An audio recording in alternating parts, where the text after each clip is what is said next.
Hi, this is Jason Bush of Spend Matters. I'm joined today by Jeff Muto, who is Chief Marketing and Strategy Officer at Veriforce. And we're going to talk specifically about safety and supplier management and compliance outlook for next year, 2022. Jeff, it's great to have you on the show. Thanks, Jason. I appreciate being here. So obviously, 2021 has been a year nobody could have predicted or expected in terms of inflation, economic growth, and literally procurement and compliance triage. So as we look into 2022, what do you think is going to be different? Jason, I hope that everything's different. It's certainly been a challenging year, but of course, realistically, that's not what we should expect. I do think that we'll continue to face a broad spectrum of challenges associated to COVID and the pandemic. I don't think that that's going away anytime soon. I actually do believe that we might see more in the way of headwinds from COVID. And it's less about dealing with a pandemic per se than it is what practices, policies, technologies companies are putting into place to deal with this reality, because it should go on for an extended period of time. I think, though, a byproduct, and it's a negative byproduct of the COVID pandemic, is that there's been a material effect on the third-party labor market across, well, all sectors, but in our world, specifically in what are classically called the trades. So think in industrial and commercial work. I think that the headwinds that our industries will face specific to that worker constraint will become more acute as we move into 2022 and beyond. I think those are the two things that are top of mind for me and for our customers and the members of our network today. That's great. I mean, there's so much that could happen next year, and having a crystal ball around it is a challenge, to say the least. I think we're going to see absolutely a continued emphasis on compliance and safety and GRC. And I think, as well as, the tide goes out potentially on parts of the economy, we're going to have to worry about suppliers potentially cutting corners. I know we're going to talk about that in a bit. I'm curious to get your take on that. But, I'm eyes wide open next year in terms of what might happen. And I think all procurement, safety, and supply chain organizations need to be as well. One area which we track very closely is material price inflation. I think a lot of folks may have seen in early December, we had a 39-year high in terms of inflation, whether it's the CPI or other indices. So I'm curious, Jeff, to get your take whether material price inflation and safety, looking specifically at the higher cost of supplies, poses any risk of cost cutting in terms of suppliers making the investments they need to. And then at the same time, with the supply chain shortages we've been facing, if we think any material shortages next year are going to impact safety differently. That's a great question. It's a broad question as well. I think at the core, there is a belief, how foundationally sound it is, I don't know, but I think it makes logical sense that as the cost of doing business increases, many companies find themselves in a position where they don't behave or decide to do things that are perceived to be best practice or considered best practice. And so, cutting corners, I think, was the phraseology that you used. It is, I believe, a sad reality. A lot of these businesses in our ecosystem, they're very small. Many of them run on razor thin margins and very, very tight deadlines. And so when you have a lot of work to do and a little time to do it, and a cost basis that's becoming greater and greater, oftentimes people and companies do make trade-offs. So that's something that we are not aligned to, obviously. It's something that as a business, we work hard to try to offset. I mean, the reality is that oftentimes doing the right thing is expensive, and doing the right thing takes more time than otherwise. And so, part of our philosophy is, how do we make it less expensive and easier for companies, especially in the realm of health and safety and other GRC topics or practices, to do the right thing efficiently and cost effectively. But it is certainly not easy. So if we expand the topic out to supply chain risks for next year versus this year, what types of changes do you expect? Are there going to be any differences more broadly within the supply chain and its impact on safety? It's a great question. I'm really personally focused on these labor markets and the labor shortages that we're seeing in most every sector. I think at the core, that poses two primary problems in my mind. The first is fewer people trying to get the same amount of work done means you move faster. And anytime when you're moving faster, you're more often than not moving less purposefully. And so that can create a host of risks in the various operating theaters. And those are things that people have to work hard to control. The second part of this labor shortage is related to, in many of the skilled trades, workers aging out, meaning the average age in many of these trades is plus 55 years. And so those folks at some point are going to leave the workforce, and it's happening very quickly. And I think this current scenario and the economic conditions that we're living in have accelerated people departing from that space. Well, those jobs have to be backfilled somewhere. We know that the supply of younger American workers and Western country workers is insufficient to backfill those gaps. And so oftentimes workers are coming in from other countries. And we know that the Western world in particular is working hard to reinvigorate that funnel of young talent into the space. But regardless of where the workers come from, they're going to be new.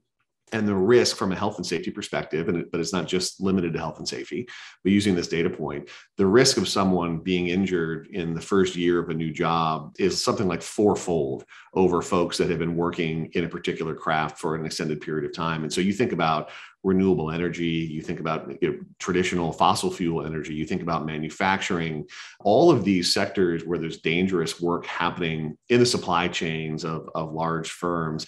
You're going to have a lot of new workers. And how do you get that workforce skilled up and safe? And I think that is really the biggest challenge facing the industries that we serve on a daily basis, because that is no simple set of tasks. Absolutely not. And I've had some other discussions recently, including on this series, around the workforce aging out and labor shortages and all of the training associated with safety, let alone the material costs and practices and processes as well, and broader quality certifications, which are tied to it. So it's a huge risk. I don't think it's possible to not read the business headlines and hear not only about, the acute labor challenge, but, the workforce shrinking as individuals look to retire early or look at other options based on their own safety profile. Yeah, I mean, this outsource model, you think about your supply chain and both sides of it, whether it be material suppliers or contract service providers, that model only works if the companies that you engage can do what you need them to do and do the work well and to do it safely, whether they're making something for you to use or they're doing work on your behalf. And so think about material suppliers. Those organizations, and many of the manufacturers, are having trouble with staffing. With contract service firms, it's the same thing. And if they're turning over, a third, maybe up to half of that workforce across all of those sectors that big companies depend on in their supply chains, there's a real issue. And so I think everyone coming together to figure out how to address that is going to absolutely be necessary in this next several years. Definitely. So not to be the Debbie Downer of the podcast, but if the inflation we're seeing, based on Fed policy and the general economy, leads to stagflation. So stagflation being the combination of inflation, but stagnation or even a correction downturn in the economy, whether it's a formal recession or not, how are we going to need to think about supplier financial risk? I know both of us probably don't want to admit our ages on this, but we've both lived through at least a couple, maybe a few recessions and times of let's just say, escalated supplier bankruptcies. And it's not something on the mind of kind of, I'd say, the millennial generation in procurement and supply chain today, because they haven't lived through it. But if this happens, how should we think about the supplier financial risk and factoring that in? I've got a very personal story-based response to that. When I first got into the sector of supply chain risk management, I met with a gentleman named John Moreland, who was the founder of the company that's now called Avetta.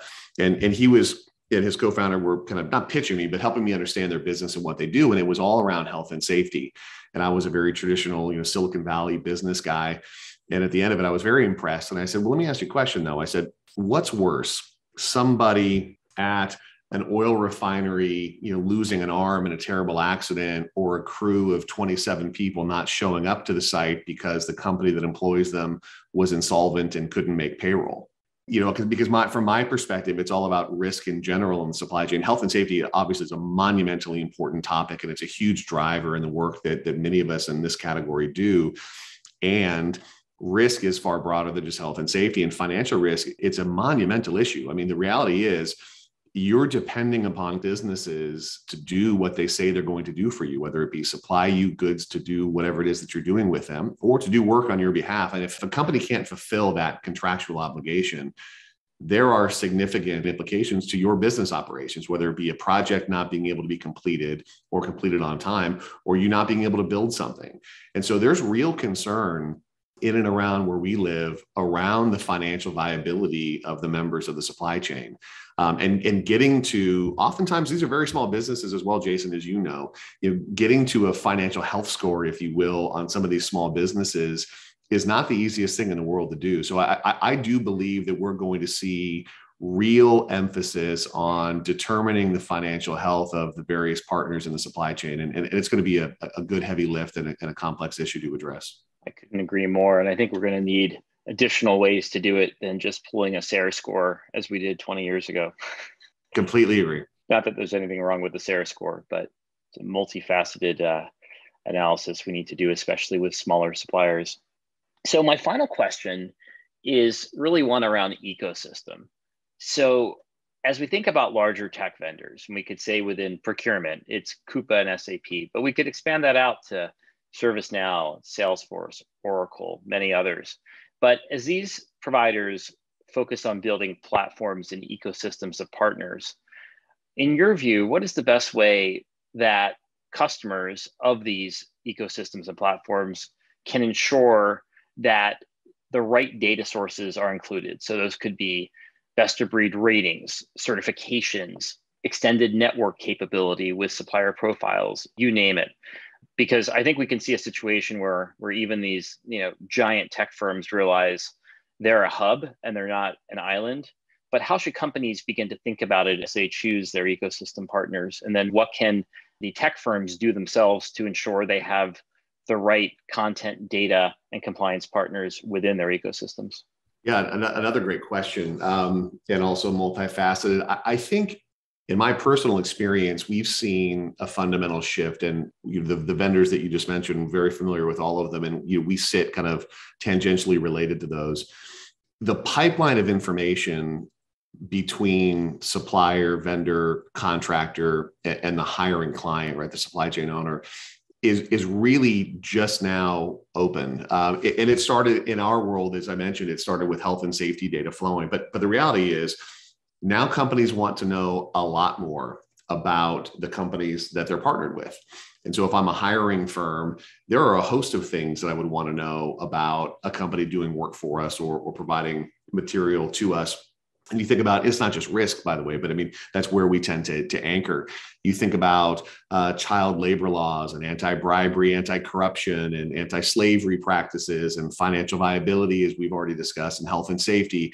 There's a whole host of attributes that we now can capture. And some of them are easy to acquire, and some of them are a little bit more difficult. There's still a tremendous amount of manual data acquisition in and around our category, but I think that's changing. And so to answer your question more directly, I believe that the owners, if you will, of these ecosystems have to take an open kind of API architecture approach, if you will. I mean, they should be the hub, the host, but they should make it possible for any trusted data provider to pump insights into their platform and apply them to the appropriate parties to provide the visibility necessary for anyone who has an interest in understanding the relative quality of the members of their supply chain. And this is really the fascinating part of our business, because you're seeing innovation happening at an incredibly rapid pace. And while all of these companies were built on technology, much of it in the early days was around kind of a business process outsource, which is, hey, this is really hard for us to do. Wow, you guys can do it better and easier. Great, you guys do it for us. Well, then that created nothing but opportunity. And so now you have these ecosystems, and the people in it, they want more. And by the way, it's bidirectionally more. It's not just the owners of the supply chain, if you will. It's the members of the supply chain. Once I become part of an ecosystem, well, I want my business to grow. So are there other clients on your platform that I can gain access to? And I also want access to goods and services that make it easier and more cost effective for me to run my job. Are you bringing value added partners to your ecosystem?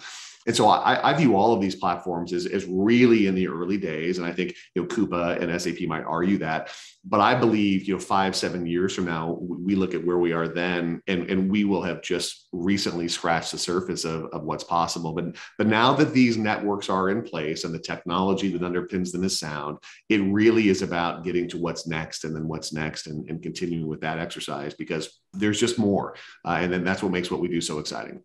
Fantastic stuff. And the only thing I would add to that too is I think we're going to see ecosystems collide in the future. And we're going to see not only kind of the application ecosystem, but we're going to see the tech platform ecosystem with the Amazons and the Googles and the Microsofts also vying for that role of hub. And I think the more that best of breed data, insights, compliance, you name it, providers can plug into all of them, the more we'll be able to use this type of information to make better decisions and avoid crises. So it's an exciting future.